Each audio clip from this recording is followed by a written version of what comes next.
தேவ வார்த்தை ஐக்கியத்திற்கு நான் உங்களை வரவேற்கிறேன். நான் ஜெரல் சாண்டியாகோ. வேதத்திலிருந்து இதோ தேவ ஆட்டுக்குட்டி என்ற தலைப்பில் நாம் தியானிக்க போகிறோம். ஆண்டவராகிய இயேசு கிறிஸ்துவின் சிலுவை பாடுகள், அவருடைய மரணம், அவருடைய உயிர்த்தெழுதல், அதனால் நமக்கு உண்டாகிற ஆசீர்வாதங்கள், நன்மைகள், இவைகளை குறித்து தியானித்து கொண்டு வருகிறோம். இந்த திருவிழாக்களுக்கு ஒரு நோக்கமே இதுதான். தேவனை நினைத்து பார்க்க வேண்டும், அவருடைய வல்லமையை நினைத்து பார்க்க வேண்டும். அவர் நமக்கு உண்டு பண்ணியிருக்கிற இந்த மாபெரும் மீட்பை குறித்து நினைத்து பார்க்க வேண்டும்.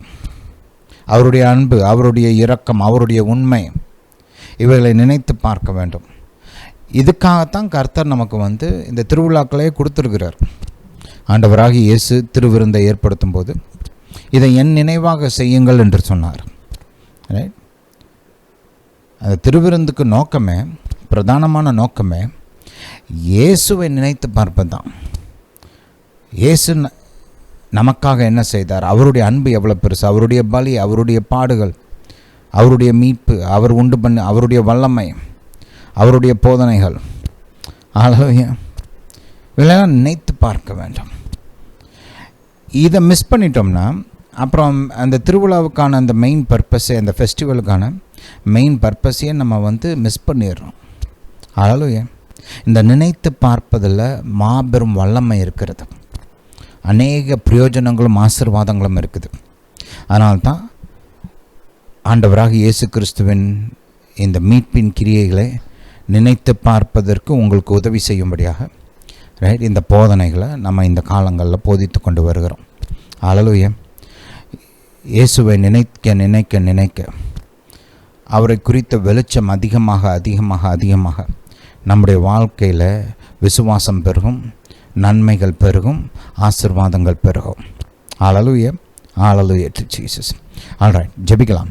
பிதாவே, இயேசுவின் நாமத்தினால் வருகிறோம். தாப்பனே, நீர் பெரியவர், சர்வ வல்லவர், வானத்தையும் பூமியும் படைத்தவர், மாம்சமான யாவருக்கும் தேவன். பிதாவே, நீர் ஒருவரே இரட்சகர். உம்மை நோக்கி பார்க்கிறோம். பிதாவே, நீர் எங்களுக்காக உண்டு பண்ணியிருக்கிற இந்த மாபெரும் மீட்பை குறித்து எங்களுக்கு போதிக்க வேண்டுமா ஜெபிக்கிறோம். எங்கள் ஆண்டவராகிய இயேசு கிறிஸ்துவை குறித்து எங்களுக்கு போதிக்க வேண்டுமா ஜெபிக்கிறோம். நீர் எங்களுக்கு உண்டு பண்ணியிருக்கிற இந்த மாபெரும் ஆசீர்வாதங்களை குறித்து எங்களுக்கு போதிக்க வேண்டுமா ஜெபிக்கிறோம். தாப்பனே, உம்முடைய ஞானம், புத்தி, அறிவு, வெளிச்சத்தினால் நிரப்ப வேண்டுமா ஜெபிக்கிறோம். பிதாவை, இந்த காலத்திற்கு எங்களுக்கு தேவையான சரியான வார்த்தைகளை கொடுக்க வேண்டுமா ஜெபிக்கிறோம்.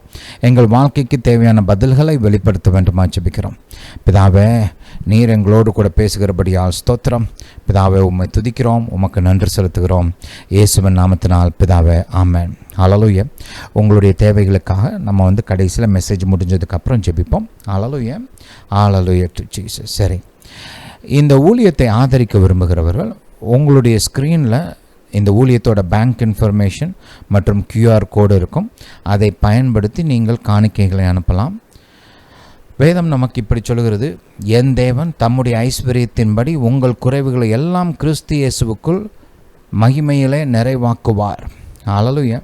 இது தேவனுடைய ஊழியத்தை பொருளாதாரத்தினால, பணத்தை கொண்டு ஆதரிக்கிற மக்களுக்கு கொடுக்கப்பட்ட ஒரு ஆசீர்வாதம்.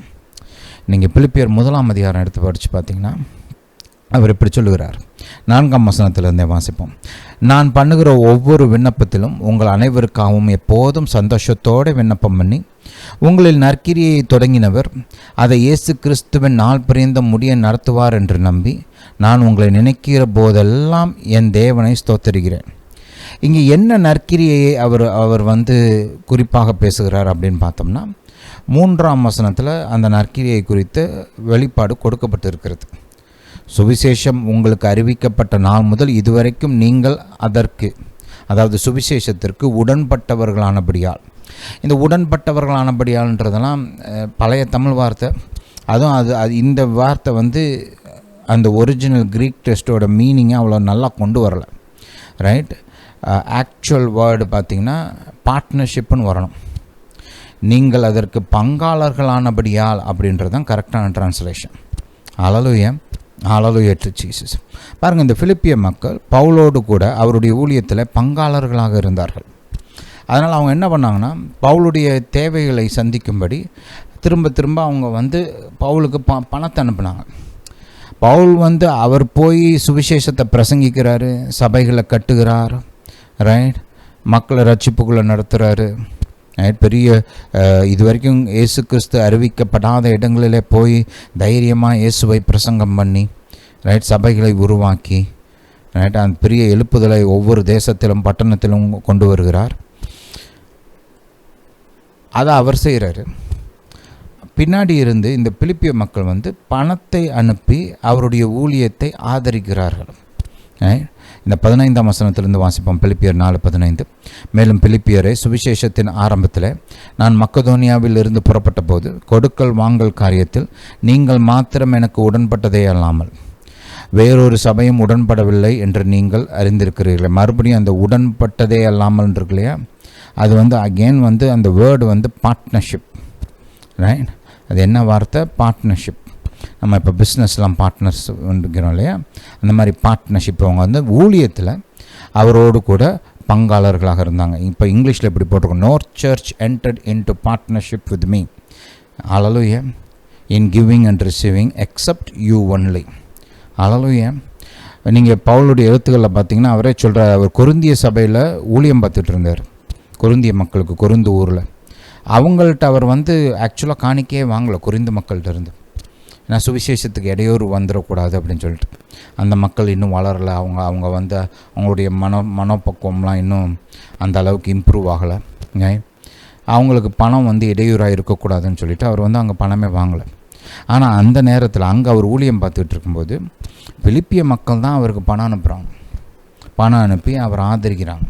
அதே மாதிரி அவர் தெசலோனிக்காவில் ஊழியம் பார்த்துக்கிட்டு இருக்கும்போது அங்கேயும் அப்பையும் பார்த்திங்கன்னா இந்த பிலிப்பியர் தான் பணம் அனுப்பி ஆதரிக்கிறாங்க. அப்படி ஆதரித்த இந்த மக்களை பார்த்து தான் அவர் சொல்கிறாரு. 18ஆம் வசனத்தை வாசிப்போம். 4ஆம் அதிகாரம் 18ஆம் வசனம். எல்லாம் எனக்கு கிடைத்தது, பரிபூர்ணமும் உண்டாயிருக்கிறது. உங்களால் அனுப்பப்பட்டவைகளை சுகந்த வாசனையும் தேவனுக்கு பிரியமான சுகந்த பலியுமாக எப்பப்பிராத்துவின் கையில் வரப்பற்றி கொண்டபடியால் நான் திருப்தி அடைந்திருக்கிறேன். யார் திருப்தி அடைந்திருக்கிறா? பவுல். என் தேவன், அதாவது பவுலின் தேவன். இந்த மக்கள் பவுலை ஆசீர்வச்சிருக்கிறாங்க, பவுலுடைய ஊழியத்துக்கு ஆதரவாக இருக்கிறாங்க. இப்போ பவுலின் தேவன் தம்முடைய ஐஸ்வர்யத்தின்படி பிலிப்பியரின் குறைவையெல்லாம் கிறிஸ்து இயேசுவுக்குள் நிறைவாக்குவார். இதுதான் ஆசீர்வாதம். ஹல்லேலூயா. நீங்கள் இந்த ஊழியத்தில் விதைக்கும்போது நீங்கள் இந்த எங்களுக்கு ஆசீர்வாதமாக இருக்கிறீங்க. இந்த ஊழியத்தின் மூலமாக இன்னும் அநேக மக்கள் ஆசீர்வதிக்கப்படுவதற்கு காரணமாக இருக்கிறீங்க. அதனால் கர்த்தர் உங்களை ஆசீர்வதிப்பார். உங்கள் தேவைகளை அவர் சந்திப்பார். உங்கள் குறைகளை அவர் நிறைவாக்குவார்.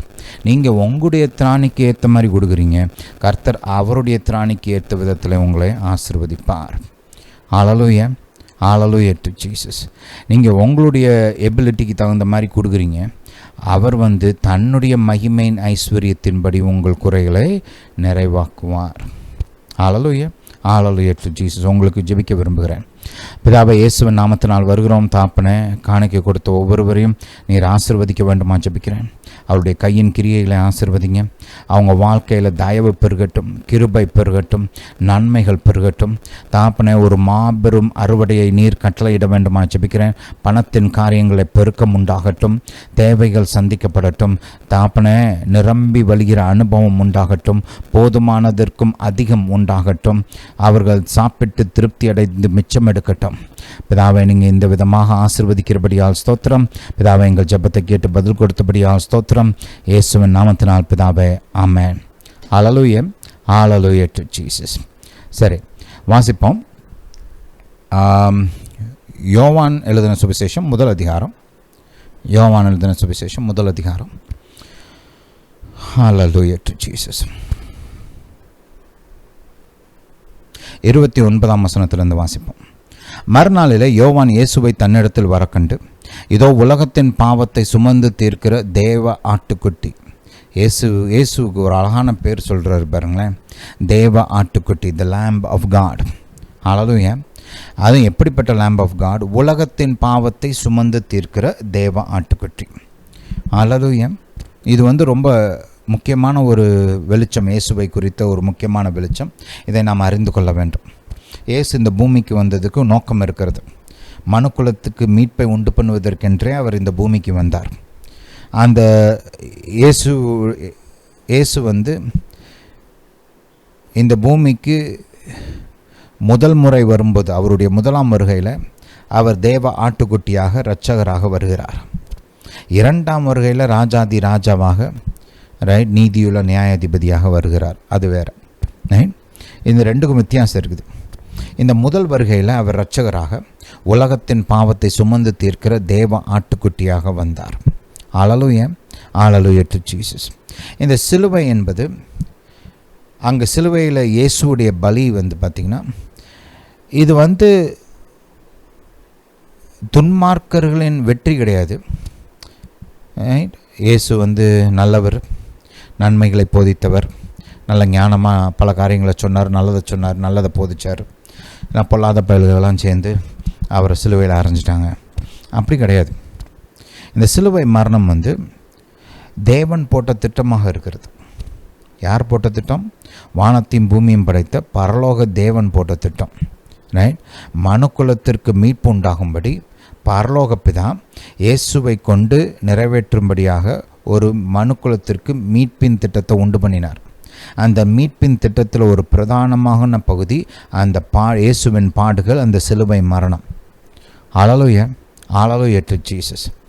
இது நம்ம ஒரு தோல்வியின் இடமாக பார்க்கக்கூடாது. சிலுவையை வெற்றியின் சின்னமாக தான் பார்க்கணும், மகிமையின் சின்னமாக தான் பார்க்கணும். ஏன்னா சிலுவையில் இயேசு செய்த அந்த மீட்பின் கிரியைகளின் மூலமாக மனுக்குலத்திற்கு வெற்றி உண்டாயிருக்கிறது, மனுக்குலத்திற்கு மகிமை உண்டாயிருக்கிறது. இதெல்லாம் போன வாரத்தில் நம்ம பார்த்தோம். அல்லேலூயா. அல்லேலூயா டு ஜீசஸ். இயேசு அந்த சிலுவை மரணத்தின் மூலமாக மரணத்தின் அதிபதியாக இருந்த அந்த பிசாசை தோற்கடித்தார் என்று வேதம் நமக்கு போதிக்கிறது. அந்த சிலுவை மரணத்தின் மூலமாக மகிமையின் கர்த்தர் தன்னுடைய ஜனத்திற்கு மகிமையான ஆசீர்வாதங்களை கட்டவிழ்த்து விட்டு இருக்கிறார் என்பதையும் போன வாரம் பார்த்தோம். ரைட். ஒரு சில வசனங்களை பார்த்துட்டு இன்றைக்கி ஒரு குறிப்பான பாயிண்ட்டை கர்த்தர் என் இருதயத்தில் வச்சிருக்கிறாரு. அந்த காரியத்தை நம்ம தியானிக்க போகிறோம். வெளிப்படுத்தின சுவிசேஷம் 13ஆம் அதிகாரம் 8ஆம் வசனத்தை வாசியுங்கள். உலக தோற்றம் முதல் அடிக்கப்பட்ட ஆட்டுக்குட்டியினுடைய ஜீவ புஸ்தகத்தில் பேரெழுதப்பட்டிராத பூமியின் குடிகள் யாவரும் அதை வணங்குவார்கள். இங்கே முதல் பகுதியை கவனிப்போம். உலக தோற்றம் முதல் அடிக்கப்பட்ட ஆட்டுக்குட்டியினுடைய ஜீவ புஸ்தகம். இயேசு கிறிஸ்து தான் அந்த அடிக்கப்பட்ட ஆட்டுக்குட்டின்னு இங்கே மென்ஷன் பண்ணப்படுகிறார். ரைட். அவர் அந்த விதமாக சிலுவையில் அடிக்கப்பட வேண்டும் என்பது உலக தோற்றம் முதல் ஏற்படுத்தப்பட்ட காரியமாக இருக்கிறது. இன்ஃபேக்ட் உலக தோற்றத்திற்கு முன்பாகவே முடிவு பண்ணப்பட்ட காரியமாக இருக்கிறது. 1 பேதுரு 1ஆம் அதிகாரம் 14ஆம் வசனத்திலிருந்து வாசிக்கலாம். நீங்கள் முன்னே உங்கள் அறியாமையினாலே கொண்டிருந்த இச்சைகளின்படி இனி நடவாமல் கீழ்ப்படுகிற பிள்ளைகளாக இருந்து. ரைட். இது கிறிஸ்தவர்களுக்கு எழுதப்பட்ட ஒரு வசனம். நீங்கள் இயேசுவை ஏற்றுக்கொள்வதற்கு முன்னாடி உங்களை அறியாமையினால் நீங்கள் கொண்டிருந்த அந்த பாவ இச்சைகளின்படி இனிமேல் நடக்காமல், ரைட், தேவனுக்கு கீழ்ப்படுகிற பிள்ளையாக இருங்கள் அப்படின்னு சொல்கிறார். உங்களை அழைத்தவர் பரிசுத்தராக இருக்கிறது போல நீங்களும் உங்கள் நடக்கைகள் எல்லாவற்றிலையும் பரிசுத்தராக இருங்கள். நம்மை அழைத்த பிதாவானவர் பரிசுத்தர். இன்றைக்கு வரைக்கும் பரலோகத்தில் பிதாவை குறித்து என்ன சொல்கிறாங்க? பரிசுத்தர், பரிசுத்தர், பரிசுத்தர், சர்வ வல்லவர், இருந்தவர், இருக்கிறவர், இனிமேலும் வருகிறவர். அவர் மாறவே மாட்டார். அவருடைய பரிசுத்த சுபாவம் மாறவே மாறாது. அதனால் அவர் நம்மை படைத்த உருவாக்கின கர்த்தர் பரிசுத்தர், நம்மை மீட்டெடுத்த கர்த்தர் பரிசுத்தர். ஆகையால் அவருடைய பிள்ளைகளாகிய நாமும் பரிசுத்தர்களாக இருக்க வேண்டும். இதுதான் கர்த்தருடைய விருப்பம். அல்லேலூயா. நீங்கள் 1 தெசலோனிக்கர் 4ஆம் அதிகாரம் முதல் 8 வசனங்களை படித்து பார்த்தீங்கன்னா இதை இன்னும் கொஞ்சம் கர்த்தர் டீட்டெயிலாக போதிக்கிறார். ரைட். 17ஆம் வசனத்தை கவனிங்க. அன்றியும் பட்சபாதம் இல்லாமல் அவனுடைய கிரியைகளின்படி நியாயம் தீர்க்கிறவரை நீங்கள் பிதாவாக தொழுது கொண்டு வருகிறபடியால். இப்போ ஏன் பரிசுத்தராக இருக்கணுன்றதுக்கு காரணங்கள் சொல்கிறார். ரைட். இங்கே வரிசையாக பார்க்குறோம் நம்ம. ரைட். முந்தி மாதிரி பழைய வாழ்க்கையில் இருந்த மாதிரி தொடர்ந்து இனிமேல் வாழாதீங்க. அதே பாவ இச்சைகளுக்கு கீழ்ப்படிஞ்சு அந்த பாவ பழக்க வழக்கங்களில் ஈடுபடாதீங்க அப்படின்னு சொல்லிட்டு அதுக்கு காரணம் சொல்கிறார். ஏன் நம்ம பரிசுத்த வாழ்க்கை வாழ வேண்டும்? முதல் ரீசன் என்ன? கர்த்தர் பரிசுத்தர், நம்மை படைத்த உருவாக்கின நம்மை மீட்டெடுத்த கர்த்தர் பரிசுத்தர், அதனால் நாம் பரிசுத்தராக வாழணும். ரைட்.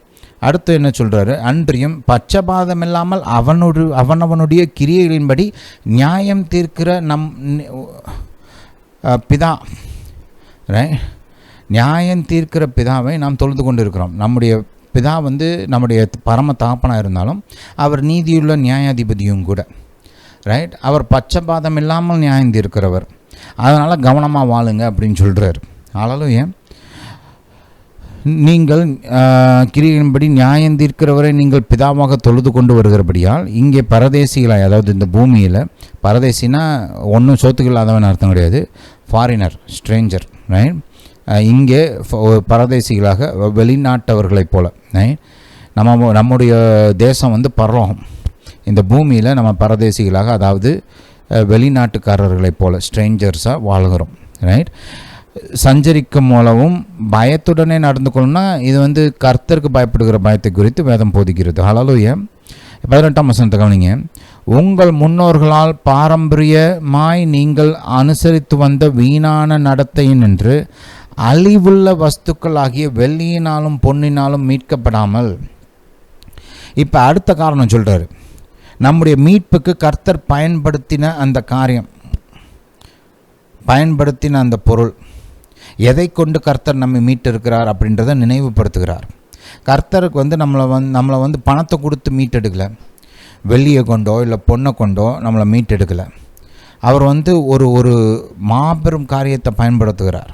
ரைட். 19ஆம் வசனத்தை கவனிங்க.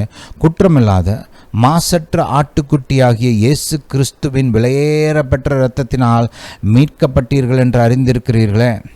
இங்கே நம்ம பார்க்குறோம், இயேசு கிறிஸ்துவ வேதம் எப்படி போதிக்கிறது? குற்றமில்லாத மாசற்ற ஆட்டுக்குட்டி, தேவ ஆட்டுக்குட்டி. ஹல்லேலூயா. இது கிறிஸ்துவை குறித்து வேதம் நமக்கு போதிக்கிற ஒரு முக்கியமான சத்தியம். போன வாரம் நம்ம வெளிப்படுத்துதல் சுவிசேஷம் 5ஆம் அதிகாரத்தில் இயேசு இந்த விதமாக எப்படி சித்தரிக்கப்பட்டிருக்கிறார் அதெல்லாம் நம்ம பார்த்தோம் போன வாரம். ரைட். சரி, இன்றைக்கி இந்த பாயிண்ட்டை தான் பார்க்க போகிறோம். தேவ ஆட்டுக்குட்டியாக இயேசு எப்படி செயல்பட்டார். ஹல்லேலூயா. அதை நம்ம கவனிக்க போகிறோம். அதுக்கு முன்னாடி பாருங்கள், அப்போஸ்தலர் நடபடிகளுக்கு போகலாம். இங்கேயும் பார்த்தீங்கன்னா அந்த பாயிண்ட்டை பார்க்காம அவசரமாக போயிடக்கூடாது. ரைட். கொஞ்சம் ஸ்லோ பண்ணுவோம். 19ஆம் வசனம். குற்றமில்லாத மாசற்ற ஆட்டுக்குட்டியாக கிறிஸ்துவின் விலையேறப்பட்ட இரத்தத்தினால, இயேசுவின் திரு இரத்தத்தினால மீட்கப்பட்டீர்கள் என்று அறிந்திருக்கிறீர்களே. இதெல்லாம் மைண்டில் வச்சுருக்கணும், எப்பொழுதும் அந்த நினப்பு இருக்கணும். இயேசு தன்னுடைய திரு இரத்தத்தை சிந்திருக்கிறார். குற்றமில்லாத மாசற்ற தேவ ஆட்டுக்குட்டியாக இயேசு கிறிஸ்துவின் இரத்தத்தினால் நான் மீட்டெடுக்கப்பட்டிருக்கிறேன் அப்படின்ற அந்த நினப்பு நம்மளுக்குள்ளே இருக்கணும். அதனால் நம்மளுக்கு எதுக்கு உதவும்னா, பரிசுத்தமான ஒரு வாழ்க்கை வாழ உதவும் அந்த நினப்பு.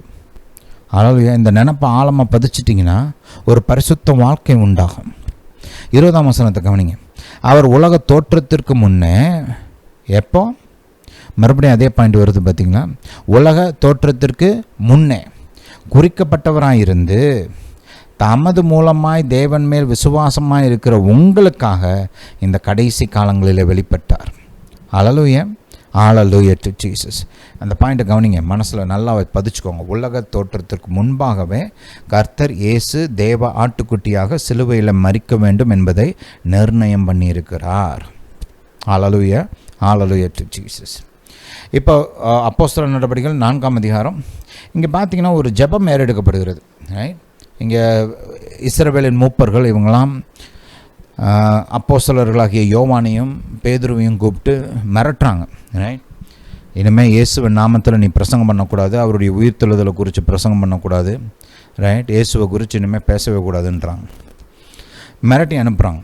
ரைட். அவங்க ஒன்றும் தப்பெல்லாம் பண்ணல. ஒரு மனுஷன், அதுவும் 40 வருஷமாக ஒரு சப்பானியாக இருந்தவனை, பிறவியிலிருந்தே அவன் வாழ்க்கையில் ஒரு நாள் நடந்தது கிடையாது, அப்படிப்பட்டவனை இயேசுவின் நாமத்தை கொண்டு குணமாக்கி இருக்கிறாங்க. அது பிடிக்காமல் அவங்க இயேசுவை கொண்டு உயிர்த்தெழுதலை பிரசங்கம் பண்ணாங்க. அது பிடிக்காமல் அவரை 2 பேரையும் அரெஸ்ட் பண்ணி ரைட். என்னமோ குற்றவாளியை விசாரிக்கிற மாதிரி விசாரிக்கிறாங்க. அவங்க ஆனால் தைரியமாக பதில் சொல்கிறாங்க பாருங்க. இயேசுவை குறித்தும் இயேசுவின் நாமத்தை குறித்தும் தைரியமாக பேசுகிறாங்க. நாங்கள் கர்த்தருக்கு கீழ்ப்படிஞ்சு சுவிசேஷத்தை பிரசங்கிக்கவே வேண்டும் அப்படின்னு தைரியமாக நிற்கிறாங்க. ரைட். அவங்க அந்த கூட்டத்திலேருந்து வெளியில் வந்ததுக்கப்புறம் தங்களுடைய சொந்த கூட்டம், ரைட், அவங்களுடைய லோக்கல் சர்ச்சுன்னு வச்சுக்கோங்க, ரைட், இன்றைக்கி பாஷையில் வச்சோம்னா லோக்கல் சர்ச், தங்களுடைய அந்த சொந்த கூட்டத்துக்கு வந்து அவங்களோட சேர்ந்து ஜெபிக்கிறாங்க. ஒரு அருமையான ஜெபம். அவங்க ஜெபித்த அந்த காரியத்தை கொஞ்சம் கவனிப்போம். 24ஆம் வசனத்திலேருந்து, அவர்கள் அதை கேட்டு ஒருமனப்பட்டு தேவனை நோக்கி சத்தமிட்டு, கர்த்தாவே, நீர் வானத்தையும் பூமியும் சமுத்திரத்தையும் அவைகளில் உள்ள யாவற்றையும் உண்டாக்கின தேவனாய் இருக்கிறீர். எப்பொழுதுமே ஜெபத்துக்கும் இந்த ஜெபத்தில் பயன்படுத்துகிற அந்த கர்த்தருடைய நாமத்துக்கும் சம்மந்தம் இருக்கும். பைபிளை படிக்கும்போது, பைபிளில் எழுதப்பட்ட ஜெபங்களை படிக்கும்போது அது ரெண்டையும் கவனிக்கணும். நீங்கள் என்ன நாமம் பயன்படுத்தப்பட்டிருக்கிறது, கர்த்தருடைய என்ன நாமம் பயன்படுத்தப்பட்டிருக்கிறது, அதில் சொல்லப்பட்ட பாயிண்ட் என்ன, அது ரெண்டுக்கும் என்ன சம்மந்தம், ரைட். இதை எப்போதுமே நீங்கள் கவனிக்கணும். கவனிச்சிங்கன்னா நல்ல வெளிப்பாடு உண்டாகும், நல்ல ஒரு ஒரு ஒரு என்கரேஜ்மெண்ட், ஒரு ஒரு ஒரு ஃபெய்த்தில் ஒரு பூஸ்ட் உண்டாகும் எப்பொழுதுமே. ஓகே. 25ஆம் வசனம், புறஜாதிகள் கொந்தளித்து ஜனங்கள் விருதா காரியங்களை சிந்திப்பானேன் என்றும். ரைட். இங்கே வந்து பேதுரு, இந்த பேதுரு அவரோடு சேர்ந்து ஜெபித்த மக்கள் ஒரு குறிப்பான பாயிண்ட்டை சொல்கிறாங்க. இது பார்த்திங்கன்னா சங்கீதம் 2 அப்படியே எடுத்து இங்கே கொண்டு வராங்க. சங்கீதம் 2 வந்து தாவீது ராஜா பல நூறாண்டுகளுக்கு முன்பாக தீர்க்க தரிசனமாக சொன்ன ஒரு சங்கீதம்.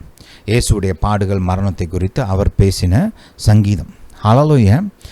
அந்த சங்கீதத்தை இங்கே கொண்டு வராங்க ஜெபத்தில். இந்த முதல்ல சொன்ன அந்த பாயிண்ட், அந்த நாமத்தை பார்த்திங்கன்னா அவங்கள மிரட்டினது யார்? அந்த தேசத்தின் அதிபதிகள் இல்லையா, ரூலர்ஸ், தலைவர்கள். ஆனால் அவங்களுக்கு மேலே ஒருத்தர் இருக்கிறார் இல்லையா, அவங்களுக்கு மேலே கர்த்தர் இருக்கிறார். இந்த பூமியில் ராஜா இருந்தாலும் அந்த ராஜாவுக்கு மேலே ராஜாதி ராஜான்னு கர்த்தர் இருக்கிறார். உன்னதர்னா மோஸ்ட் ஹை, எல்லாருக்கும் மேலே. கர்த்தருடைய ராஜ்யம் வந்து இந்த பூமியில் இருக்கிற ராஜ்யங்கள் எல்லாத்தையுமே ஆளுகை செய்கிறது, ரைட். அதனால் பெரியவர் யார்? கர்த்தர் தான். அதனால் சுப்ரீம் அத்தாரிட்டிகிட்ட போகிறாங்க. இப்போ நம்ம ஊரில் பாருங்கள், இந்த டிஸ்ட்ரிக்ட் கோர்ட் இருக்குது, அப்புறம் ஹை கோர்ட் இருக்குது, அப்புறம் சுப்ரீம் கோர்ட் இருக்குது. இப்போ டிஸ்ட்ரிக்ட் கோர்ட்டில் ஒரு தீர்ப்பு சொல்கிறாங்கன்னா, அந்த தீர்ப்பில் வந்து நியாயம் இல்லை அப்படின்னு நீங்கள் நினச்சிங்க அப்படின்னா அதை அப்பீல் பண்ணலாம். ஹை கோர்ட்டில் அப்பீல் பண்ணலாம்.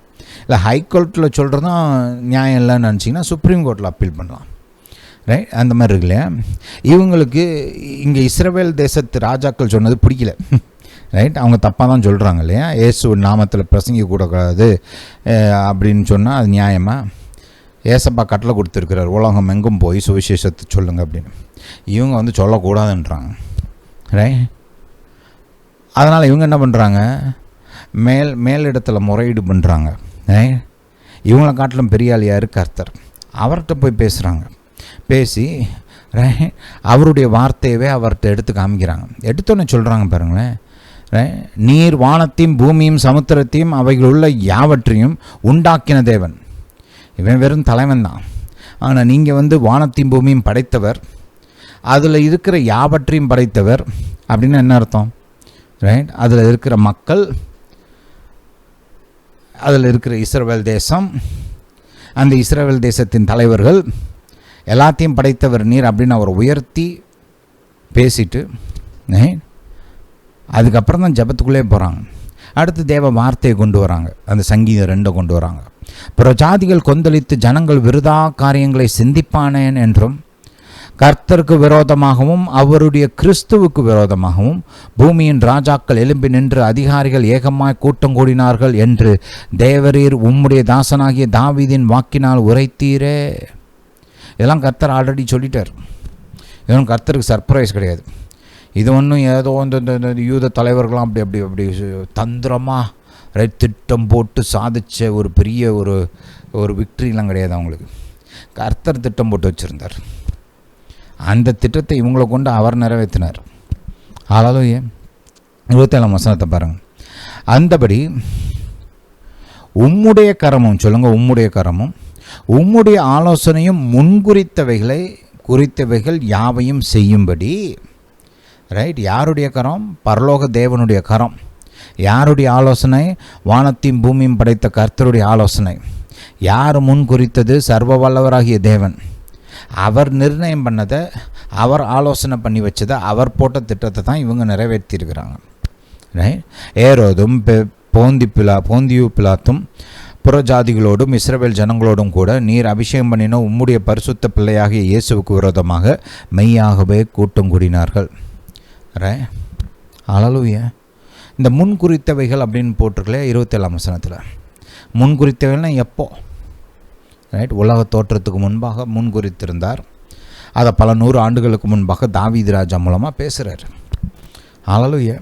அப்போ அந்த சிலுவை என்பது தேவ திட்டம். மனுக்குலத்தின் மீட்பிற்காக வானத்தின் பூமியும் படைத்த கர்த்தர் போட்ட திட்டம். வானத்தின் பூமியும் படைத்த கர்த்தர் தான் இயேசுவை தேவ ஆட்டுக்குட்டியாக சிலுவையில் மரிக்கும்படி அனுப்பினார்.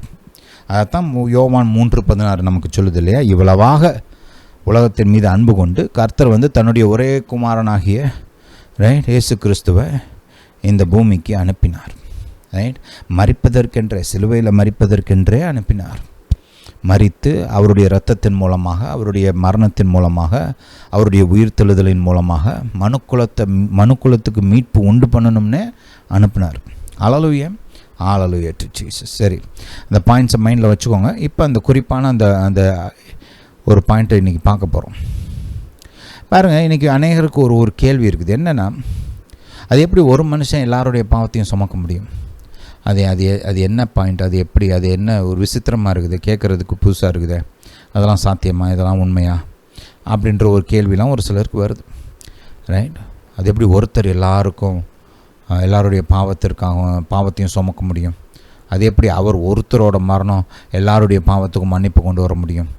ரைட்? அப்படின்ற ஒரு சில கேள்வியெல்லாம் மக்களுக்கு வருது. அப்போ இந்த தேவ ஆட்டுக்குட்டினா என்ன அப்படின்றத நீங்கள் பழைய ஏற்பாட்டிலேருந்து படித்து பார்த்தீங்கன்னா, ரைட், இந்த கேள்விக்கான பதில் உங்களுக்கு கொடுக்கப்படும். ஹல்லேலூயா. அதைத்தான் நம்ம இன்றைக்கி செய்ய போகிறோம்.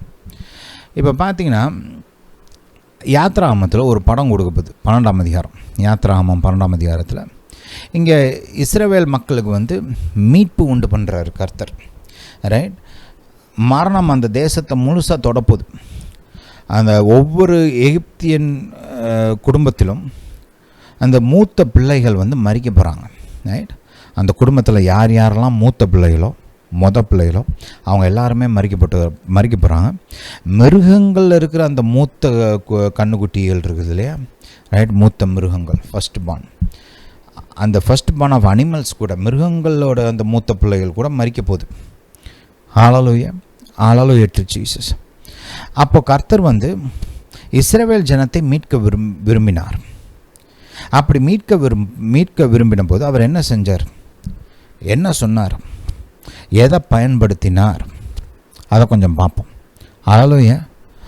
இங்கே வாசிப்போம் 2ஆம் வசனத்திலிருந்து. இந்த மாதம் உங்களுக்கு பிரதான மாதம், இது உங்களுக்கு வருஷத்தின் 1ஆம் மாதமாக இருப்பதாக. அந்த மீட்பின் மாதத்தை தான் கர்த்தர் இஸ்ரவேல் ஜனத்துக்கு 1ஆம் மாதமாக கொடுத்தார். ஹல்லேலூயா. இஸ்ரவேல் நம்மள மாதிரி கேலண்டர் யூஸ் பண்ணுறதில்ல. அவங்க இந்த யூத கேலண்டர் பயன்படுத்துகிறாங்க. அதில் இந்த மீட்பின் மாதம் தான் 1ஆம் மாதம். ஹல்லேலூயா. இந்த நாளில் தான் அவங்களுக்கு எகிப்திலிருந்து மீட்பு உண்டானது. நீங்கள் இஸ்ரவேல் சபையார் யாவரையும் நோக்கி, இந்த மாதம் 10ஆம் தேதியில் வீட்டுத் தலைவர்கள் வீட்டுக்கு ஒரு ஆட்டுக்குட்டியாக, சொல்லுங்கள், வீட்டுக்கு ஒரு ஆட்டுக்குட்டியாக ஒவ்வொருவரும் ஒவ்வொரு ஆட்டுக்குட்டியை தெரிந்து கொள்ள கடவர்கள்.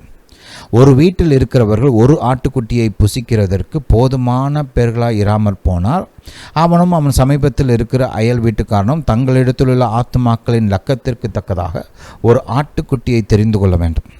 அவனவன் புசிப்புக்கு தக்கதாக லக்கம் பார்த்து ஆட்டுக்குட்டியை தெரிந்து கொள்ள வேண்டும். அந்த ஆட்டுக்குட்டி, கவனிங்க, பழுதற்றதும் ஆணும் ஒரு வயதுள்ளதுமாக இருக்க வேண்டும். ரைட்? இயேசுவை குறித்து என்ன பார்த்தோம் நம்ம? மாசற்ற குற்றமற்ற தேவ ஆட்டுக்குட்டி இல்லையா? அதுக்கு அடையாளமாக தான் இங்கே பாருங்கள், அந்த காலத்தில் இந்த ஆட்டுக்குட்டியெல்லாம் பலி செலுத்தும் போது அவங்க எப்போதுமே இந்த பழுதற்ற ஆட்டுக்குட்டியாக இருக்கணுன்றதுல ரொம்ப கவனமாக இருப்பாங்க. கர்த்தர் அதை இன்சிஸ்ட் பண்ணுவார். குறை எதுவும் இருக்கக்கூடாதுன்றதுல ரொம்ப கருத்தாக இருப்பார். ஏன் அப்படின்னா, இதெல்லாமே இயேசு கிறிஸ்துவை குறித்த ஒரு போதனை. அன்னைக்கு இருந்த பிரச்சனைக்கு அது ஒரு சொல்யூஷனாக இருந்துச்சு. ஆனால் அதே நேரத்தில் அந்த சொல்யூஷன் எல்லாமே இயேசுவை முன்னறிவித்தது. கர்த்தர் எப்பொழுதுமே இப்படி மல்டி பர்பஸ் சொல்யூஷன்ஸ் கொடுப்பார். இந்த இந்த ஆட்டுக்குட்டி வந்து அன்னைக்கு மீட்புக்கு ஒரு காரணமாக இருக்குது. ஆனால் அதே நேரத்தில் தேவ ஆட்டுக்குட்டியாக இயேசு வரப்போகிறார், அவர் மீட்பை உண்டு பண்ண போகிறார் என்பதையும் போதிக்குது. ரைட், புரியுதா? அப்போ அந்த 5ஆம் வசனத்தை பாருங்கள். அந்த ஆட்டுக்குட்டி பழுதற்றதும் ஒரு ஆணும் ஒரு வயதுலுமாய் இருக்க வேண்டும். செம்மறி ஆடுகளிலாவது வெள்ளாடுகளிலாவது அதை தெரிந்து கொள்ளலாம். ரைட், இதை இந்த மாதம் 14ஆம் தேதி வரைக்கும் வைத்திருந்து இஸ்ரவேல் சபையின் ஒவ்வொரு கூட்டத்தாரும் சாயங்காலத்தில் அதை அடித்து அதன் இரத்தத்தில், சொல்லுங்கள், அதன் இரத்தத்தில், அந்த ஆட்டுக்குட்டியை அடிக்கணும். அந்த ஆட்டுக்குட்டியோட இரத்தத்தில் கொஞ்சம் எடுத்து தாங்கள் அதை புசிக்கும் வீட்டு வாசல் நிலைக்கால்கள் இரண்டிலும் நிலையின் மேற்சட்டத்திலும் தெளித்து அன்று ராத்திரியில் அதன் மாம்சத்தை நெருப்பினால் சுட்டு. ஏன் நெருப்பினால் சுடணும்? எல்லாத்துக்கும் காரணம் இருக்குது பாருங்கள். இப்போ ஒரு மனுஷன் பாவம் செய்கிறான்னா அதோடைய விளைவு என்ன? மரணம், இல்லையா? அந்த மரணம் மனுஷனுக்கு உண்டாகக்கூடாதுன்னு தான் கர்த்தர் ஆட்டுக்குட்டியை அடிக்க சொல்கிறார். ரைட், புரியுதா? சரி, மரித்த மனிதன் எங்கே போகிறான்? அவன் துன்மார்க்கனாக இருந்தால் எங்கே போகிறான்? நரகத்துக்கு போகிறான். நரகத்தில் என்ன இருக்குது? அக்கினியில் வேகுறான், இல்லையா? அதனால தான் பலிகள் எல்லாம் ஒன்று என்ன சொல்லப்படுகிறது? நெருப்பினால் சுடப்பட வேண்டும். ரைட், இது வந்து ஒரு ஒரு ஒரு முக்கியமான ஒரு பாயிண்ட் பாருங்கள். பலி செலுத்துகிற அந்த இதில் அந்த மெத்தடில் பார்த்தீங்கன்னா மாம்சம் வந்து நெருப்பினால் சுடப்பட வேண்டும் என்பது ஒரு வெரி இம்பார்ட்டன்ட் பார்ட். அதை கர்த்தர் வந்து வலியுறுத்துகிறார். எல்லாத்துக்குமே காரணம் இருக்குது. எல்லாமே ஒரு காரியத்தை நமக்கு எடுத்து காண்பிக்கிறது. இது எதுவுமே சும்மா கிடையாது. புரியுதா? ரைட், அன்று ராத்திரியிலே அதன் மாம்சத்தை நெருப்பினால் சுட்டு புளிப்பில்லா அப்பத்தோடு கசப்பான கீரையோடும் இதை புசிக்க கடவர்கள். ஏன்னா அவங்க வந்து ஒரு கசப்பான வாழ்க்கையில் இருந்தாங்க. ரைட், அவ்வளோ கசப்பான வாழ்க்கை வாழ்ந்துட்டு இருந்தாங்க. அதை நினச்சி பார்க்குறதுக்கு, அப்படிப்பட்ட ஒரு கசப்பான வாழ்க்கையிலேருந்து கர்த்தர் இன்றைக்கி நம்மளை மீட்டு எடுத்துருக்கிறாரே அப்படின்றத நினச்சி பார்க்குறதுக்கு தான் இந்த பண்டிகை. ரைட், எப்படி மீட்கப்பட்டோம்ன்றதையும் நினச்சி பார்க்குறதுக்கு தான் இந்த பலி. அல்லேலூயா. 9ஆம் வசனத்தை பாருங்கள். பச்சையாயும் தண்ணீரில் அவிக்கப்பட்டதையும் அல்ல, அதன் தலையை அதன் தொடைகளையும் அதற்குள் யாவையும் ஏகமாய் நெருப்பினால் சுற்றதாய் அதை புசிப்பீர்களாக. அல்லேலூயா. சரி, இந்த டீட்டெயிலை நீங்கள் அப்புறமா எடுத்து படித்து பாருங்கள். இங்கே முக்கியமான பாயிண்ட், அந்த ஆட்டுக்குட்டி அடிக்கப்பட்டது, அந்த ஆட்டுக்குட்டியோட ரத்தம் சிந்தப்பட்டது, அந்த ஆட்டுக்குட்டி சுட்டெரிக்கப்பட்டது, அந்த பலி, அந்த ரத்தம், அதுதான் அன்றைக்கி அவங்கள காப்பாற்றுச்சு. இவங்களும் சேர்ந்து இஸ்ரவேல் மக்கள்லையும் அந்த முதலாம் தலைச்சன் பிள்ளைகளும் மரித்து போயிருக்கணும் அன்றைக்கி. ஆனால் அவங்க மரிக்காமல் அவங்கள பாதுகாத்தது அந்த ஆட்டுக்குட்டியின் ரத்தம். அதே போல தான் இன்றைக்கி தேவ ஆட்டுக்குட்டியாக இயேசு கிறிஸ்துவின் ரத்தம் நம்மை வந்து நரகத்துக்கு தப்பு வைக்கிறது. நாமெல்லாம் பண்ண பாவத்துக்கு நரகத்தில் போய் வேகணும். அதுக்கு பதில் தான் பாருங்கள், இயேசு சிலுவையில் அறையப்பட்டார், இயேசு நமக்காக பாடுபட்டார், இயேசு நமக்காக அடிக்கப்பட்டார், நமக்காக அவர் ரத்தம் சிந்தினார். அதனால் நாம் பிழைத்திருக்கிறோம். அவருடைய மரணம் நமக்கு ஜீவனை கொடுத்திருக்கிறது. புரியுதா? அல்லேலூயா, அல்லேலூயா டு ஜீசஸ். சரி, இது ஒரு பாயிண்ட். இப்போ லேவியராகமத்துக்கு போங்க. லேவியராகமம் பழைய ஏற்பாட்டில் இந்த காரியங்கள் எல்லாமே சொல்லப்படுது. சரி, லேவியராகமத்துக்கு போகிறதுக்கு முன்னாடி ஆதியாகமம் 8க்கு போங்க. ஆதியாகமம் 8 அதை பார்த்துட்டு அதுக்கப்புறம் லேவியராகமத்துக்கு போகலாம். ஆதியாகமம் 8 பார்த்திங்கன்னா இங்கே வந்து உங்களுக்கு தெரியும், நோவா வந்து ரைட் அந்த பேழையை செஞ்சு பேழைக்குள்ளே நுழைஞ்சு அவர் பாதுகாக்கப்படுகிறார். கர்த்தர் வந்து அவரையும் அவர் குடும்பத்தையும் அவரோடு கூட அந்த பேழையில் இருந்த மிருகங்களையும் காப்பாற்றுறார். ரைட், அவங்க அந்த பேழையிலேருந்து வெளியில் வந்ததுக்கப்புறம் நோவா வந்து பலி செலுத்துகிறார். இங்கே ஒரு பிரின்சிபலை நம்ம மறுபடியும் பார்க்கலாம். பலி செலுத்துனது யார்? நோவா. ரைட், கீழ்ப்படிஞ்சது யார்? நோவா. ஆனால் அதனால் உண்டான ஆசீர்வாதங்கள்லாம் பார்த்திங்கன்னா மொத்த மனுக்குலத்தையும் பாதிக்குது. சில சமயம் நம்ம யோசிக்கலாம், ஒரு மனுஷன் கீழ்ப்படிஞ்சு தன்னை பலியாக கொடுத்ததுனால எல்லாரும் மீட்கப்படுவாங்களா? நிச்சயமாக முடியும். இங்கே அந்த பிரின்சிபலை நம்ம பார்க்கலாம். ரைட், நோவா தான் கீழ்ப்படுகிறார். நோவா தான் அவரை பலி செலுத்துகிறார், தன்னைத்தானே பலி செலுத்துகிறார். ஆனால் ஒரு மிருகங்களை பலி செலுத்துகிறார். ரைட், கர்த்தர் அந்த மிருகத்தின் பலிகளை ஏற்றுக்கொள்கிறார். வாசிப்பாத 18ஆம் வசனம். அப்பொழுது நோவாவும் அவன் குமாரரும் அவன் மனைவியும் அவன் குமாரரின் மனைவிகளும் புறப்பட்டு வந்தார்கள். பூமியின் மேல் நடமாடுகிற சகல மிருகங்களும் ஊறுகிற சில பிராணிகளும் சகல பறவைகளும் ஜாதி ஜாதியாய் பேழையிலிருந்து புறப்பட்டு வந்தன. அப்பொழுது நோவா கர்த்தருக்கு ஒரு பலிபீடம் கட்டி சுத்தமான சகல மிருகங்களிலும் சுத்தமான சகல பறவைகளிலும் சிலவற்றை தெரிந்து கொண்டு அவைகளை பலிபீடத்தின் மேல் தகன பலியாக பலியிட்டான். தகன பலினா பர்ன்ட் ஆஃபரிங், ரைட், தீயினால் கொடுக்கப்படுகிற பலி, ரைட். மறுபடியும் பாருங்கள், என்ன பலி? தீயினால் கொடுக்கப்படுகிற பலி. சுகந்த வாசனையை கர்த்தர் முகந்தார். அந்த பலி கர்த்தருக்கு பிரியமாக இருந்தது. இப்போ இயேசுடைய பலி கர்த்தருக்கு பிரியமாக இருந்தது. ஏன் பிரியமாக இருந்துச்சுன்னா, அவர் நம்முடைய பாவத்தை சுமந்து நமக்காக அங்கே பலியானார். அது கர்த்தருக்கு முன்பாக ஏற்றுக்கொள்ளப்படுகிற ஒரு பலியாக இருந்தது. மனுக்குலத்தின் பாவத்திற்கு அது ஒரு நிவாரணமாக கர்த்தர் அதை ஏற்றுக்கொண்டார். அல்லேலூயா. ஏசாயா தீர்க்கதரிசி புஸ்தகத்தில் ஒரு வசனத்தை காமிக்கிறேன். அதில் நீங்கள் பார்க்கும்போது உங்களுக்கு இன்னும் நல்லா விளங்கும் அந்த பலி எப்படி கர்த்தருக்கு பிரியமாக இருந்தது. பிரியம்னா ஏன் பிரியம்? என் பிள்ளை என்னால் அடிக்கிறாங்க அப்படி பிரியம் இல்லை. என் பிள்ளையோட இந்த பலியினால் மொத்த மனுக்குலமும் மீட்கப்பட போகிறதுன்ற அந்த பிரியம், அதனால் உண்டான பிரியம். புரியுதா? அல்லேலூயா, அல்லேலூயா டு ஜீசஸ். சரி, அப்போ பாருங்கள், சுகந்த வாசனை கர்த்தர் முகர்ந்தார். அப்பொழுது கர்த்தர், இனி நான் மனுஷன் நிமித்தம் பூமியை சபிப்பதில்லை. மனுஷனுடைய இருதயத்தின் நினைவுகள் அவன் சிறு வயது தொடங்கி பொல்லாததாக இருந்தது. நான் இப்பொழுது செய்தது போல இனி சகல ஜீவன்களையும் சங்கரிப்பதில்லை. பூமியில் ஒரு நாளளவும் விதைப்பும் மறுப்பும் சீதனமும் உஷ்ணமும் கோடைக்காலமும் மாரிக்காலமும் பகலும் இரவும் ஒளிவதில்லை என்று தம்முடைய உள்ளத்தில் சொன்னார். அதே மாதிரி 9ஆம் அதிகாரத்தை படித்து பார்த்தீங்கன்னா இன்னும் கொஞ்சம் ஆசீர்வாதங்கள், அஷூரன்சஸ் இதெல்லாம் கர்த்தர் கொடுக்குறார், ரைட். அப்போ பாருங்கள், பலி செலுத்துறது நோவா, கீழ்ப்படிஞ்சு பேழையை கட்டினது, கர்த்தரோடு நடந்தது எல்லாம் நோவா. அவர் தான் பலி செலுத்தினார். ஆனால் அந்த பலி கர்த்தருக்கு பிரியமாக இருந்தது. அதன் நிமித்தம் கர்த்தர் ஆசீர்வாதங்களை கட்டவிழ்த்து விடுகிறார்.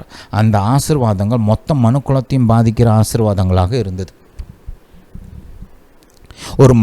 ஒரு மனுஷன் கீழ்ப்படிஞ்சு செலுத்தின ஒரு மிருக பலியே இந்த அளவுக்கு எஃபெக்டிவாக இருக்கணும்னா, இயேசு தேவகுமாரன், தேவ ஆட்டுக்குட்டி, அவர் தன்னைத்தானே சிலுவையில் நம்முடைய பாவத்துக்காக பலி கொடுக்கும்போது அவருடைய பலி இன்னும் எவ்வளவு அதிகமாக மனுக்குலத்தின் மீது ஆசீர்வாதங்களை கொண்டு வரும். அவருடைய பலி இன்னும் எவ்வளவு அதிகமாக கர்த்தருக்கு பிரியமானதாக இருக்கும். அவருடைய பலி இன்னும் எவ்வளவு அதிகமாக சாபத்தை தடுக்கும். அவருடைய பலி இன்னும் எவ்வளவு அதிகமாக நமக்கு மீட்பை உண்டு பண்ணும். ஹல்லேலூயா. ஒரு மிருகத்தின் பலிக்கே கர்த்தர் இவ்வளவு மதிப்பு கொடுத்தார்னா, தன்னுடைய குமாரன் தன்னைத்தானே மாசற்ற குற்றமற்ற தேவ ஆட்டுக்குட்டியாக சிலுவையில் பலி கொடுக்கும்போது அது இன்னும் கர்த்தருக்கு எவ்வளோ பிரியமாக இருந்திருக்கும். இன்னும் எவ்வளவு அதிகமாக கர்த்தர் அதன் மூலமாக மனுக்குலத்தின் மீது ஆசீர்வாதங்களை கட்டவிழ்த்து விடுவார். ஹல்லேலூயா, ஹல்லேலூயா டு ஜீசஸ். சரி, இந்த பாயிண்ட்லாம் மைண்டில் வச்சுக்கோங்க. இப்போ லேவியராகமத்துக்கு போகலாம். லேவியராகமம் 4ஆம் அதிகாரம் பார்த்திங்கன்னா, இந்த அதிகாரம் முழுவதுமே பாவ நிவாரண பலியை போதிக்கிற ஒரு அதிகாரம். இது ஒரு 4 பிரதானமான ஆட்களை, ஒரு குரூப்ஸை கர்த்தர் இங்கே மென்ஷன் பண்ணுறார். அந்த மெத்தட் எல்லாமே ஒன்று தான். மிருகங்கள் கொஞ்சம் மாறும், but the way of offering, the sin offering ஒன்று தான். அதை பலியிடப்படுகிற விதம் ஒன்று தான். இந்த 4 குரூப்ஸ் யாருன்னு பார்த்தோம்னா, ஒன்று ஆசாரியன் பாவம் செஞ்சால் அவன் என்ன பலி செய்யணும், என்ன பலி செலுத்தணும் அப்படின்றது இங்கே சொல்லப்படுகிறது. அடுத்து தேசம், இஸ்ரவேல் தேசம் முழுவதுக்கும் தேசத்தோட பாவத்துக்கு ஒரு பலி செலுத்துறதையும் இங்கே கர்த்தர் போதிக்கிறார். தேசத்தை ஆளுகிற ராஜா பாவம் செஞ்சால் அவன் என்ன செய்யணும்னு சொல்கிறாரு. அதே போல் சாமானிய மக்கள், ரைட், ஜென்ரல் பாப்புலேஷன் என்ன அவங்க பாவம் பண்ணால் அவங்க என்ன செய்யணுன்றதையும் சொல்கிறாரு, ரைட். அதில் அவங்க பயன்படுத்துகிற அந்த மெத்தடை கொஞ்சம் கவனிங்க, ரைட். Hallelujah to Jesus. 3ஆம் வசனத்திலிருந்து வாசிப்போம். லேவியர் 4ஆம் அதிகாரம் 3ஆம் வசனம். அபிஷேகம் பெற்ற ஆசாரியன் ஜனங்களின் குற்றத்திற்கு உட்படத்தக்கதாக பாவம் செய்தால் தான் செய்த பாவத்தின் நிமித்தம் பழுதற்ற ஒரு இளங்காளையை, மறுபடியும் இந்த வார்த்தையை பார்த்தீங்கன்னா, பழுதற்ற ஒரு இளங்காளையை பாவ நிவாரண பலியாக கர்த்தருடைய சந்நிதியில் கொண்டு வர கடவன். அவன் அந்த காளையை ஆசாரிப்பு கூடார வாசலிலே கர்த்தருடைய சந்நிதியில் கொண்டு வந்து அதன் தலைமேல் தன் கையை வைத்து, அது ரொம்ப முக்கியமான ஒரு பாயிண்ட், அதை கொஞ்சம் கவனிங்க. அதன் தலைமேல் தன் கையை வைத்து, எதுக்கு தலையில் கையை வைக்க சொல்கிறாரு? இவன் செஞ்ச பாவத்தை அந்த மிருகத்தின் மேல் கடத்துவதற்காக கையை வைக்க சொல்கிறாரு. ரைட்? பாவம் செஞ்சது யார்? இந்த ஆசாரியன். ரைட்? இவன் மனுஷன், கர்த்தருடைய உடன்படிக்கையின் மனுஷன். இவனை கொல்றதுக்கு கர்த்தருக்கு விருப்பம் இல்லை. அதனால் இவனுக்கு பதிலாக இவன் இடத்துல ஒரு மிருகத்தை பலியிட சொல்லி கொடுக்குறாரு. பாவத்துடைய சம்பளம் மரணம். அந்த பாவத்துக்கான விளைவு வரணும், அதுக்கான தண்டனை உண்டாகணும். ரைட்? கர்த்தருக்கு தன்னுடைய பிரியமான மனுஷனை, ரைட், தன்னுடைய சாயலில் தன்னுடைய ரூபத்தில் உண்டாக்கப்பட்ட தன்னுடைய பிள்ளையாகி இந்த மனுஷனை தண்டிக்கிறது கர்த்தருக்கு மனசு இல்லை. அவருடைய அன்பு பாருங்கள். ஆனால் அவர் ஒரு நீதியுள்ள நியாயாதிபதி. ரைட்? அதனால் பாவத்தை சும்மா விட முடியாது, அந்த பாவத்துக்கு விளைவு உண்டாகணும். அதனால் அந்த மிருகத்தை கூட்டிகிட்டு இவனுடைய கையை அந்த மிருகத்தின் மேலே வச்சு இவனுடைய பாவத்தை அந்த மிருகத்தின் மேலே கடத்துகிறாங்க. இப்போ இவன் இடத்துல அந்த மிருகம் கொல்லப்படுகிறது. கர்த்தருடைய சன்னதியில் அதை கொல்லக்கடவன். அப்பொழுது அபிஷேகம் பெற்ற ஆசாரியன் அந்த காளையின் இரத்தத்தில், இரத்தத்தில் கொஞ்சம் எடுத்து அதை ஆசாரிப்பு கூடாரத்தில் கொண்டு வந்து தன் விரலை இரத்தத்தினால் தோய்த்து பரிசுத்த ஸ்தலத்தின் திரைக்கு எதிரே கர்த்தருடைய சன்னதியில் 7 தரம் தெளிக்க கடவன். ரைட்? ஸ்ப்ரிங்கிள்டு பிளட் அப்படின்னு வாசிச்சிருப்பீங்க, தெளிக்கப்படுகிற ரத்தம் அப்படின்னு வாசிச்சிருப்பீங்க இல்லையா? இங்கே இருந்தால் அந்த வார்த்தை வருது. புரியுதா? அதனால் இந்த பிரின்சிபலை கர்த்தர் அங்கேயே சொல்லிக் கொடுக்குறார். ரைட்? பாருங்க, இவன் பண்ண பாவத்துக்கு இவன் தான் செத்துருக்கணும். ஆனால் கர்த்தர் ஒரு மிருகத்தை கூட்டு வர சொல்கிறார். அந்த மிருகத்தின் மீது உன் பாவத்தை கடத்து. ரைட்? பழைய ஏற்பாட்டில் ரொம்ப கிராஃபிக்காக கர்த்தர் சொல்லிக் கொடுக்குறாரு. அந்த காலத்துலலாம் பார்த்தீங்கன்னா அவங்களுக்கெல்லாம் கல்லான இருதயம் இருந்துச்சு அப்படின்னு வேதம் போதிக்குது. சும்மா தப்பு பண்ணாதப்பா அப்படின்னு சொன்னாலாம் பத்தாது, அவனுக்கு விளங்குற மாதிரி இன்னும் கொஞ்சம் நல்லா சொல்லிக் கொடுக்கணும். ரைட்? அதுவும் ஒரு காரணம். இந்த மிருகங்களை இப்படி கொல்ல சொல்கிறதுக்கு அதுவும் ஒரு காரணம். ஒன்று அதான் வழிமுறை. ரைட்? பாவத்தின் சம்பளம் மரணம். அதனால் பாவத்துடைய தண்டனை யார் மேலேயாவது வரணும்.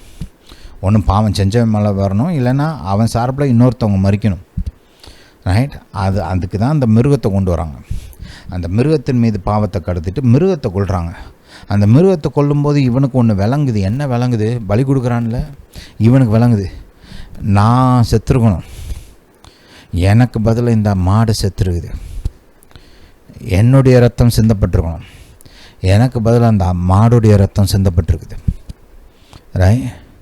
அது அவனுக்கு விளங்கும் பாருங்க. அப்படியே ஆணி அடித்த மாதிரி இருதயத்தில் நல்லா அப்படியே பதியும். என் இடத்துல அந்த மிருகம் செத்துருக்குது, என்னுடைய பாவம் அந்த மிருகத்து மேலே. அந்த மிருகம் குற்றமே செய்யலை, அந்த மிருகத்தில் ஒரு குறை கிடையாது. அதனால் தான் போய் பாவம் பண்ணுச்சு, பாவம் செஞ்சது இவன். அப்போ அவனுக்கு தெரியுது பாருங்க, என் இடத்துல என்னுடைய பாவத்து நிமித்தம் இந்த உயிர் போச்சு, இந்த மிருகம் மரித்தது. ரைட்? இப்போ அந்த மிருகத்தோட ரத்தம் சிந்தப்பட்டிருக்குது, எனக்கு பாவம் மன்னிப்பு உண்டாகும்படி. வேதம் நமக்கு தெளிவாய் போதிக்கிறது, இரத்த சிந்துதல் இல்லாமல் பாவ மன்னிப்பு கிடையாது. அல்லேலூயா. பாவம் மன்னிக்கப்பட வேண்டும் என்றால் இரத்தம் சிந்தப்பட வேண்டும். கர்த்தர் ஒன்றும் பாருங்கள், கர்த்தர் ஏன் மிருகங்களை பலி கொடுக்குற அந்த காரியத்தை இன்ட்ரடியூஸ் பண்ணார் அப்படின்னா, மனுஷன் மேலே அவ்வளோ அன்பு. இந்த உலகமே மனுஷனுக்காக படைக்கப்பட்டது. எத்தனை மிருகங்களும் ஒரு மனுஷனுக்கு ஒப்பாக முடியாது. ரைட்? மனுஷன் தேவ சாயலில் தேவ ரூபத்தில் உருவாக்கப்பட்ட அவருடைய பிள்ளை. கர்த்தருடைய பார்வையில் மனுஷன் விலையேறப்பெற்றவன். அதனால் அவனுக்கு பதில் இந்த மிருகம் மறிக்கலாம் அப்படின்னா அந்த மிருகம் மறிக்கட்டும் தான் கர்த்தர் சொல்கிறார். எனக்கு பைபிளில் ரொம்ப பிடிச்ச ஒரு அற்புதம் என்னன்னு கேட்டிங்கன்னா, இந்த லேகியோன் பிசாசு பிடிச்சவன் இருக்கிறான் இல்லையா, அப்போ பிசாசிட்ட கர்த்தர் கட்டளை எடுக்கிறார், அவன்கிட்ட கிளம்பு அப்படின்னு. அப்போ அந்த பிசாசு கேட்குது, நாங்கள் வெளில போனோம்னா அங்கே பன்னிகளுக்குள்ளே நுழையலாமா? அந்த தூரத்தில் ஒரு 2000 பன்னி கூட்டம் இருக்குது, 2000 பன்னிகள் இருக்கிற ஒரு பெரிய ஹேர்டு இருக்குது. அப்போ அதுக்குள்ளே நுழையிறோம் அப்படின்னோடனே ஏசப்பா பார்த்திங்கன்னா சிந்திக்கவே இல்லை. யோசிக்கவே இல்லை. அது வந்து பெருசாக ஆலோசனை பண்ணி கொஞ்சம் யோசிச்சு சொல்கிறேன் அப்படிலாம் எதுவுமே இல்லை. உடனே சொல்கிறாரு போ அப்படின்றாரு. அவருக்கு தெரியும் இந்த பிசாசு கூட்டம் அந்த பன்னிகளுக்குள்ளே நுழைஞ்சுன்னா என்ன நடக்கும்னு அவருக்கு தெரியும். அந்த 2000 பன்னியும் அழிஞ்சு போகும்னு அவருக்கு தெரியும். ஆனாலுமே ஏசப்பாவுடைய பார்வையில் அந்த மனுஷன், அந்த பிசாசு பிடிச்சி யாருக்கும் பிரயோஜனம் இல்லாமல் ரைட் நிர்வாணமாக கல்லறையில் வாழ்ந்துக்கிட்டு இருக்கிற அந்த மனுஷன் கூட இயேசுவுக்கு விலையேறப்பட்டவனாக இருந்தான். அவனுக்கு கூட இந்த 2000 பன்னிகள் வந்து ஒப்பு கிடையாது. அது 2000 சிங்கங்களாக இருந்தாலும் அது அவனுக்கு ஒப்பு கிடையாது. புரியுதா? கர்த்தரப்படி பார்வையில் அப்படி ஒரு கீழ்த்தரமான வாழ்க்கை வாழ்ந்துகிட்டு இருந்த ஒரு மனுஷன் கூட அத்தனை மிருகங்களை காட்டிலும் விலையேறப்பெற்றவன். கம்பேரிசனே கிடையாது. கர்த்தர் யோசிக்கவே இல்லை பாருங்க, சட்டம் சொல்கிறார் போ, எனக்கு இவன் தான் முக்கியம். புரியுதா? இதெல்லாம் மைண்டில் வச்சுக்கோங்க இந்த பாயிண்ட்லாம். அடுத்து பாருங்கள், அதே லேவியர் ஆகமத்தில் கொஞ்சம் கீழே போனீங்கன்னா ஹல்லேலூயா டு ஜீசஸ் 13ஆம் வசனத்திலிருந்து வாசிப்போம். இஸ்ரவேல் சபையார் எல்லாரும் அறியாமையினாலே பாவம் செய்து, இங்கே வந்து அதை இப்போ ஒரு தேசமே பாவம் செஞ்சுருக்குது. Right, entire nation of Israel, இந்த இஸ்ரவேல் தேசம் வந்து பாவம் செஞ்சுருக்காங்க. ஒரு தேசமாக பாவம் செஞ்சுருக்கிறாங்கன்னா அந்த தேசத்துக்கும் பாவ நிவாரண பலி இருக்குது. ரைட், 14ஆம் வசனத்தை பாருங்கள். அவர்கள் செய்த பாவம் தெரிய வரும்போது சபையார் அந்த பாவத்து நிமித்தம் ஒரு இளங்காளையை ஆசாரிப்பு கூடாரத்துக்கு முன்பாக பலியிட கொண்டு வர வேண்டும். சபையின் மூப்பர், ரைட், எல்லாரும் இஸ்ரவேல் மக்கள் எல்லாரும் வந்து அந்த மிருகத்தின் தலையில் கை வைக்கணும்னு அவசியம் இல்லை. அவங்களுடைய ரெப்ரசன்டேட்டிவ்ஸ் ஆகிய அந்த மூப்பர் வந்து ரைட் அந்த மிருகத்துடைய தலைமையில் அவங்க கையை வச்சு அந்த தேசத்தின் பாவத்தை அந்த மிருகத்தின் மீது வைக்கிறாங்க. இப்போ பாவம் செஞ்சது தேசம், இஸ்ரவேல் தேசம். அதற்கான தண்டனையை அனுபவிக்க வேண்டியது இஸ்ரவேல் தேசம். ஆனால் கர்த்தர் அந்த மக்களை தண்டிக்க விரும்பல, அவங்க மேலே இரக்கமுள்ளவராக இருக்கிறார். அதனால் இவங்க மேலே வர வேண்டிய தண்டனை அந்த மிருகத்தின் மீது வந்தது. நியாயமாக இவங்க தான் செத்துருக்கணும், ரைட். ஆனால் கர்த்தர் ஒரு வழி சொல்லி கொடுக்குறார். உன் இடத்துல இந்த மிருகம் சாகட்டும், உன் பாவத்தை இந்த மிருகத்தின் மீது பாய், இந்த மிருகம் உன் பாவத்தை சுமக்கட்டும். நீ மறிக்க வேண்டிய இடத்துல இந்த மிருகம் மறிக்கட்டும், உன் ரத்தம் சிந்த பண்ணுற வேண்டிய இடத்துல இந்த மிருகத்துடைய ரத்தம் சிந்தப்படட்டும். ரைட், இதே பிரின்சிபலை தான் கர்த்தர் சிலுவையில் யூஸ் பண்ணார். ஹல்லேலூயா, இதே பிரின்சிபல் தான் இஸ்ரவேல் மக்களுக்கு வந்து இது நல்லா விளங்கும். ஏன்னா அவங்க இதை ஆயிரக்கணக்கான வருஷமாக பழகிட்டு இருக்கிறாங்க. They have practised it, right. அவங்க வந்து இதை யூஸ் பண்ணி பழகிருக்காங்க. இது என்ன பிரின்சிபல்னும் இந்த இப்போ நம்ம பார்த்த விதமாக பழைய ஏற்பாட்டில் அந்த நியாயப்பிரமாணத்தில் போதிக்கப்பட்டிருக்குது. அதனால் வந்து அவங்களுக்கு இது வழங்குது. கர்த்தர் என்ன பண்ணார்? இப்போ அங்கே நம்ம பார்க்குறோம், ஒரு தேசத்தோட பாவத்தை இந்த மிருகத்தின் மீது வைத்தார். ஆனால் இந்த மனுக்குலம் மொத்தத்தின் பாவத்தையும் கர்த்தர் எடுத்து ஆண்டவராகிய இயேசுவின் மீது சிலுவையில் அவர் தொங்கும்போது ஆண்டவராகிய இயேசுவின் மீது வைத்தார். ரைட், நியாயமாக நம்ம பாவத்துக்கு நம்ம தான் செத்துருக்கணும், நம்ம பாவத்துக்கு நம்ம தான் நரகத்துக்கு போயிருக்கணும், நம்ம பாவத்துக்கு நம்ம தான் தண்டிக்கப்பட்டிருக்கணும். அதுதான் நியாயம். நியாயம் செஞ்சார்னா கர்த்தர் நம்மளால் ஒரு ஆள் பொழைக்க முடியாது. கர்த்தர் நம் மீது இரக்கம் பாராட்டினதினால, கர்த்தர் நம் மீது இவ்வளவாய் அன்பு கூர்ந்ததினால நம்முடைய பாவத்தை தூக்கி தேவ ஆட்டுக்குட்டியாகிய இயேசு கிறிஸ்துவின் மீது வைத்தார். நம்ம மேலே வர வேண்டிய தண்டனையை கர்த்தர் ஆண்டவராகிய இயேசு கிறிஸ்துவின் மீது வைத்தார். நம்ம தண்டிக்கப்பட வேண்டிய இடத்துல ஆண்டவராகிய இயேசு தண்டிக்கப்பட்டார். இதைத்தான் ஏசியா தீர்க்கதரிசி அற்புதமாக போதிக்கிறார். வாசிப்போம். ஏசியா தீர்க்கதரிசியின் புஸ்தகம் 53ஆம் அதிகாரம். ஹல்லேலூயா. இதெல்லாம் எடுத்து முழுசாக உட்காந்து ஜெபத்தோடு படிங்க. அற்புதமான ஒரு சாப்டர். ரைட், 4ஆம் வசனத்திலிருந்து வாசிப்போம். மெய்யாகவே அவர் நம்முடைய பாடுகள், இங்கே பாடுகள்னு சொல்லப்பட்ட இந்த வார்த்தை வந்து ஆக்சுவலாக பார்த்தீங்கன்னா வியாதிகள். ரைட், நீங்கள் எபிரேய மொழியில் எடுத்து படித்து பார்த்தீங்கன்னா இட் ஆக்சுவலி மீன்ஸ் சிக்னஸ். மெய்யாகவே அவர் நம்முடைய வியாதிகளை ஏற்றுக்கொண்டு நம்முடைய துக்கங்கள்னால் வலி, வேதனை, ரைட்? அதுதான் அங்கே கரெக்டான வார்த்தை, பெயின். நம்முடைய வலி வேதனைகளை சுமந்தார். நாமோ அவர் தேவனால் அடிபட்டு வாதிக்கப்பட்டு சிறுமைப்பட்டவர் என்று எண்ணினோம். பார்த்தவங்கள என்ன நினச்சாங்க? அவர் பண்ண பாவத்துக்கு கர்த்தர் அடிக்கிறார்னு நினச்சிக்கிட்டாங்க. ஆனால் அவர் அடிக்கப்பட்டதுக்கு காரணம் நம்முடைய பாவம். 5ஆம் வசனம் சொல்லுது பாருங்கள், நம்முடைய மீறுதல்களின் நிமித்தம் அவர் காயப்பட்டு நம்முடைய அக்கிரமங்களின் நிமித்தம் அவர் நொறுக்கப்பட்டார். நமக்கு சமாதானத்தை உண்டு பண்ணும் ஆக்கினை தண்டனை அவர் மேல் வந்தது, அவருடைய தழும்புகளால் குணமாகிறோம். ரைட்?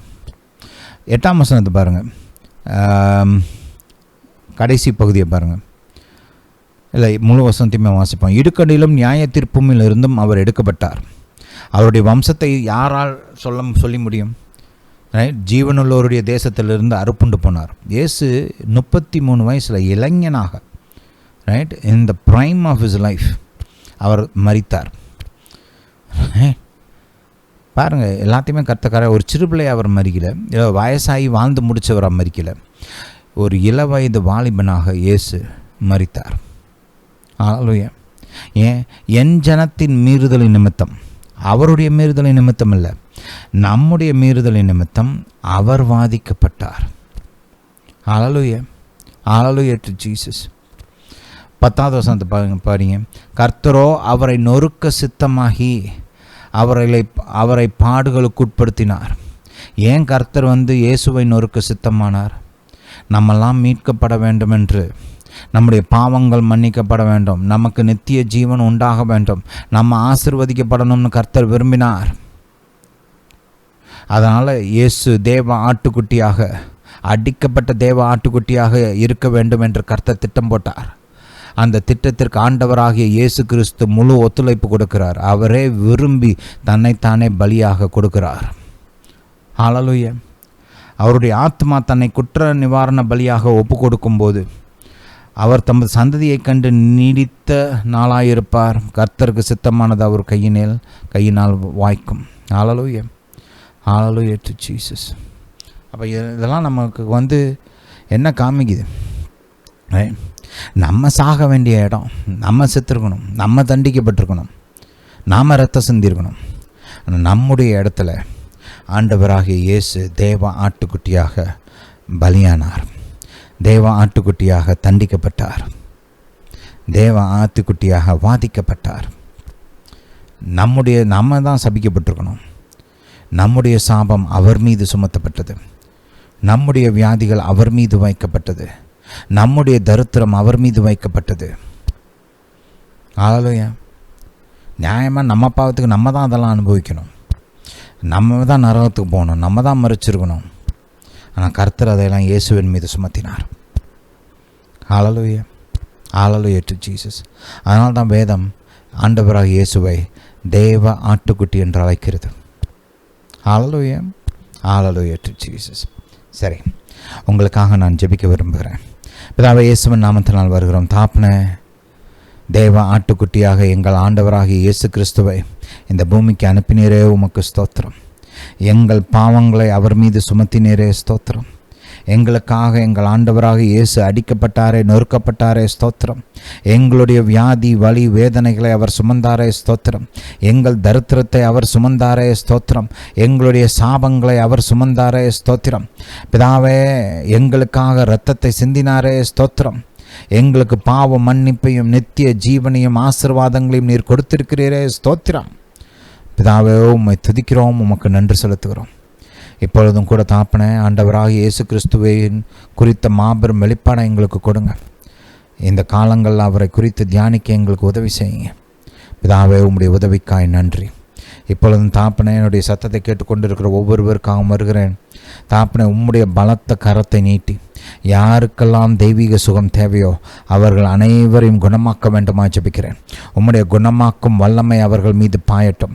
அவருடைய வியாதிகள் வலி வேதனைகள் நீங்கட்டும். தாப்பனை எல்லா பலவீனங்களும் இயேசுவின் நாமத்தினாலே மறைந்து போவதாக. தாப்பனை மக்களுக்கு விடுதலை உண்டாகட்டும், சரீரத்தில் ஆரோக்கியம் உண்டாகட்டும், பலன் துளிர்க்கட்டும். தாப்பனை பிதாவே, நீரே எங்கள் ஜீவனின் பலன். உம்முடைய பலன் அந்த சரீரங்களில் பாயட்டும். பலவீனங்கள் மறைந்து போகட்டும். தாப்பனை பழுது போய் போயிருக்கிற பழுதாயிருக்கிற அந்த ஆர்கன்ஸ் எல்லாம், பாடியில் இருக்கிற அந்த அவயங்கள்லாம் தகப்பனே குணமடையட்டும், ரெஸ்டோர் பண்ணப்படட்டும் தகப்பனே.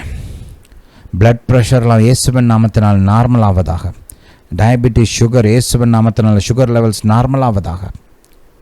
தகப்பனே நீர் பெரியவர், நீர் உன்னதர், குணமாக்க நீர் வல்லவர் தகப்பனே. எங்கள் யெகோவா ராஃபா, எங்களுக்காக இயேசு அடிக்கப்பட்டாரே, எங்களுடைய வியாதிகளை சுமந்தாரே தகப்பனே. உம்முடைய தெய்வீக வல்லமை இந்த மக்களை குணமாக்கட்டும் பிதாவே. உம்மை துதிக்கிறோம், உமக்கு நன்றி செலுத்துகிறோம். இப்பொழுதும் தகப்பனே மக்களை நீர் ஆறுதல் படுத்த வேண்டுமா ஜெபிக்கிறேன். மனம் முறிந்து போயிருக்கிறவர்கள், மனவேதனையில் இருக்கிறவர்கள், அவர்களுக்கு ஆறுதல் உண்டாகட்டும், சமாதானம் மக்களுக்கு உண்டாகட்டும். உம்முடைய சமாதானம் அவர்களை பாதுகாக்கட்டும் தகப்பனே. ஆவி ஆத்மா சரீரத்தில் பலன் உண்டாகட்டும். முன்னேறுவதற்கான பலன், மேற்கொள்வதற்கான பலன், ஜெயிப்பதற்கான பலன், செழிப்பதற்கான பலன் உண்டாகட்டும் தகப்பனே. உம்முடைய சித்தத்தை குறித்த வெளிச்சம் மக்களுக்கு உண்டாகட்டும். உம்முடைய சித்தத்தை தேடி கண்டறிந்து அதை பின்பற்றுகிறவர்களாக மாறட்டும். இங்கிட்ட அங்கிட்டும் சுற்றி தெரியாமல் தகப்பனே உம்முடைய சித்தத்தை அறிந்து உம்முடைய சித்தத்தை நிறைவேற்றட்டும் பிதாவே. உம்முடைய சித்தத்தை நிறைவேற்ற தேவையான சகலமும் இவர்களுக்கு கொடுக்கப்படட்டும் தகப்பனே. அவருடைய இருதயத்தில் நீர் கிரியை செய்ய வேண்டுமா ஜெபிக்கிறேன். உம்முடைய சித்தத்தை விரும்பி நாடி நிறைவேற்றுகிறவர்களாக நீர் மாற உதவி செய்ய வேண்டுமா ஜெபிக்கிறேன் தகப்பனே. நீங்கள் அப்படியே செய்கிறபடியாக ஸ்தோத்திரம் பிதாவே. இந்த மக்களை நீர் கண்ணின் மணியைப் போல பாதுகாக்க வேண்டுமா ஜெபிக்கிறேன். போக்கையும் மரத்தையும் பாதுகாத்து கொள்ளுங்க. இவர்கள் மீதும் இவர்கள் குடும்பத்தார் மீதும் இவர்களுக்கு உண்டான யாவற்றின் மீதும் உடைய பரிபூர்ண பாதுகாப்பு உண்டாகட்டும் பிதாவே. இந்த மக்களை நீர் பாதுகாக்கிறபடியால் ஸ்தோத்திரம். எல்லா தீமைக்கும் விலக்கி பாதுகாக்கிறபடியால் ஸ்தோத்திரம் பிதாவே. எங்கள் ஜெபத்தை கேட்டு பதில் கொடுத்தபடியால் ஸ்தோத்திரம் பிதாவே. உம்மை துதிக்கிறோம், உமக்கு நன்றி செலுத்துகிறோம். ஹல்லேலூயா to Jesus. Praise you Father, praise you Jesus. இயேசுவே நன்றி, இயேசுவே ஸ்தோத்திரம் பிதாவே. உம்மை துதிக்கிறோம். ப்ரூன நெலே குரு லபராத்வா பிதாவே. இந்த மக்களை ஆசீர்வதிங்க, கையின் கிரியைகளை ஆசீர்வதிங்க. பணத்தின் காரியங்களில் பெருக்கம் உண்டாகட்டும், செழிப்பு உண்டாகட்டும். கடன் பிரச்சனைகள் குறைந்து அழிந்து ஒன்றுமில்லாமல் போகட்டும்.